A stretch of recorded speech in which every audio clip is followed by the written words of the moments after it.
အားလုံးပဲမင်္ဂလာပါခင်ဗျဇလန်လေးအစကတော့ဒီလိုပါ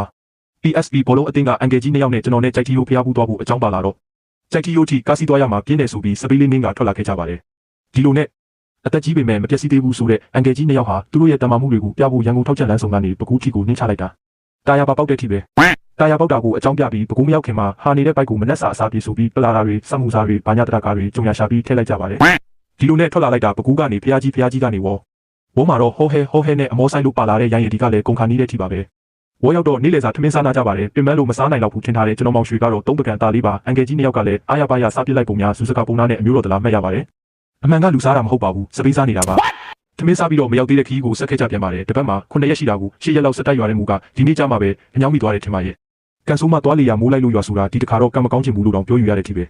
လောက်ဘူးလဲဆိုတာခေါင်းပေါ်ကနေလုံးကြီးကိုသာကြည့်ပါတော့ဒီလိုနဲ့ညောင်ကားရှိမှာအညောင်းညာပြေဖို့ရေးတောက်ရင်ခဏတစ်ဖြုတ်နာကြပါတယ်နေပူကြီးတဲ့စပိန်နဲ့လာတဲ့သူရဲကောင်းတွေကိုစီးလို့ကျူနေတဲ့စစ်တောင်းတရားရှုခင်းလာကကျွန်တော်နဲ့အန်ကယ်ကြီး2ယောက်ကိုအမောပြေစီခဲ့ပါတယ်3ယောက်သားကတရားပေါ်မှာလည်းအထမထားဘူးကွာဆိုပြီးရိုက်ပစ်လိုက်ကြတာ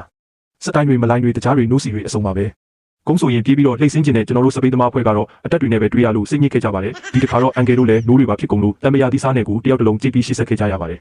နောက်ဆုံးမှာတော့ကျွန်တော်နဲ့အန်ကယ်ကြီး2ယောက်တို့ဟာဘလောက်ပဲဝေးဘလောက်ပဲပင်ပန်းကိုရောက်ချင်တဲ့နေရာလေးကိုစိုက်ညံ့ရောက်ရှိခဲ့ကြပါတော့တယ်ကျွန်တော်တို့ရဲ့ကြိုက်တီးလို့ဖျားဘူးစပိန်စီခီးစဉ်လေးကတော့ဒီမှာတင်အောင်မြင်စွာနဲ့အဆုံးသတ်နိုင်ခဲ့ပါတယ်အဆုံးထိကြည့်ပေးခဲ့ကြလို့အထူးပဲကျေးဇူးတင်ပါတယ်ဗျ